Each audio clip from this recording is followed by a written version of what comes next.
Comment faire pour continuer à emprunter alors que les conditions d'accès au crédit immobilier sont de plus en plus strictes? C'est ce que nous allons voir ensemble dans cette vidéo.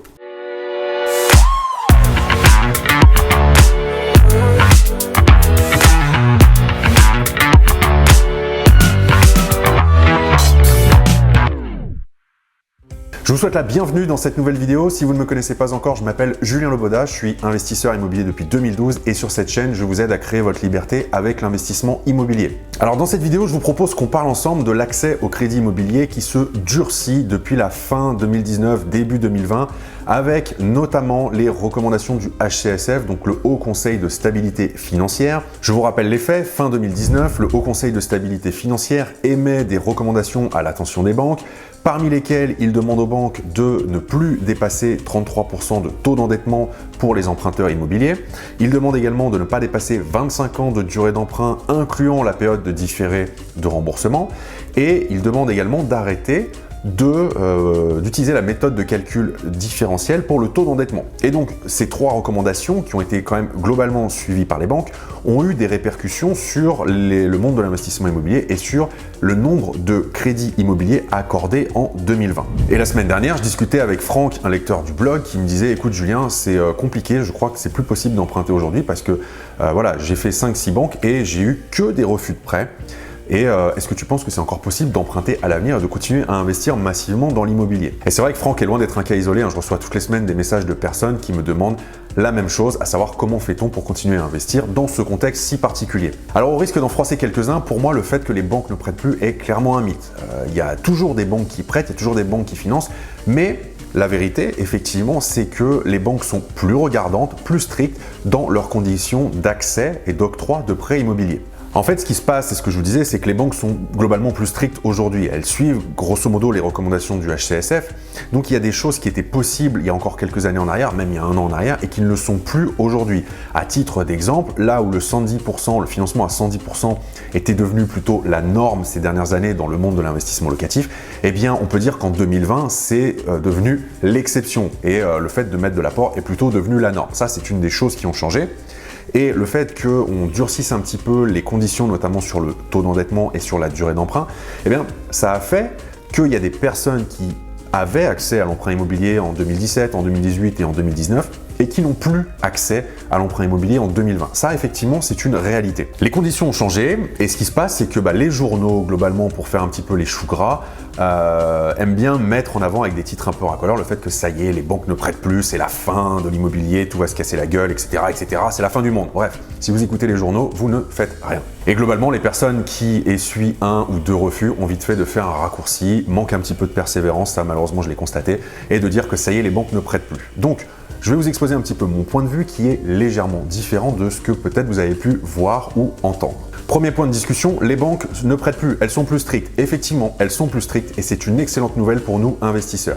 Le fait que les banques soient plus strictes, ça veut dire quoi? Ça veut dire qu'elles vont arrêter de financer des projets qui sont bancals, des projets qui ne sont pas rentables à tout le monde. C'est vrai que les dernières années, il y a à peu près tout le monde qui se faisait financer des projets immobiliers, ce qui fait que globalement, ça faisait monter les prix, les gens achetaient tout et n'importe quoi, ça faisait plus de concurrence pour les investisseurs comme vous et moi. Et ça faisait moins de biens sur les marchés disponibles. En gros, c'était un peu compliqué. Le fait que les conditions soient plus strictes, moi je trouve que c'est une bouffée d'oxygène parce que ce qui va se passer, et ce qui se passe déjà, c'est que ces investisseurs amateurs, eh bien, ils sortent du système, ils dégagent, fini, terminé, on n'en parle plus.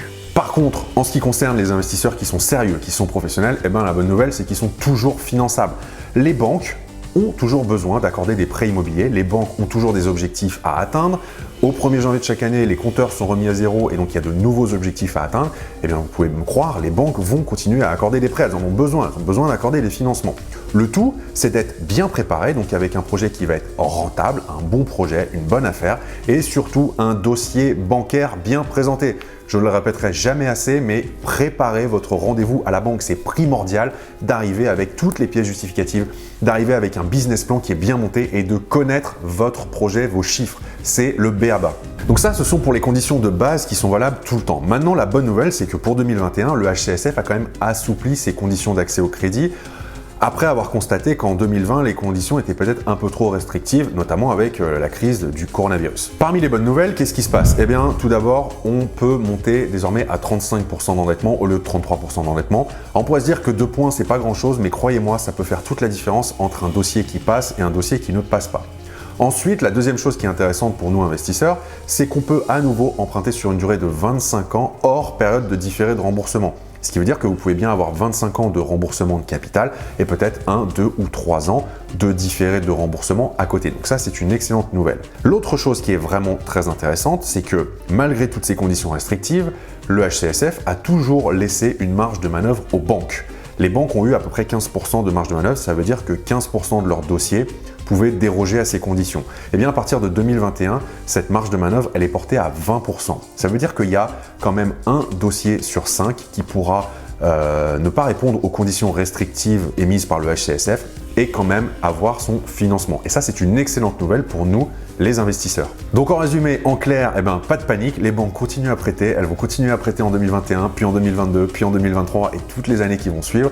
Simplement, elles veulent des bons dossiers, elles ont toujours des objectifs à atteindre, donc elles accorderont des financements, mais aux personnes qui sont professionnelles, qui ont un bon projet et qui savent bien le présenter. Donc si vous voulez avancer là-dessus et que vous voulez vraiment tout savoir, comprendre comment on présente un dossier à la banque, comment on parle le même langage que le banquier, qu'est-ce que la banque va regarder et qui peut faire la différence, je vous invite à jeter un coup d'œil à mon dossier bancaire de pro. Je vous mets le lien dans la description sous la vidéo. Je vous le mets aussi ici, là, voilà. Ce dossier bancaire de pro, c'est tout simplement le modèle de business plan que j'utilise personnellement et qui m'a permis d'avoir tous mes financements immobiliers. C'est ce que je présente à la banque quand j'arrive en rendez-vous, c'est ce qui permet aussi de comprendre comment ça fonctionne. Enfin bref, c'est votre sésame, c'est votre meilleur allié pour aller décrocher un financement immobilier.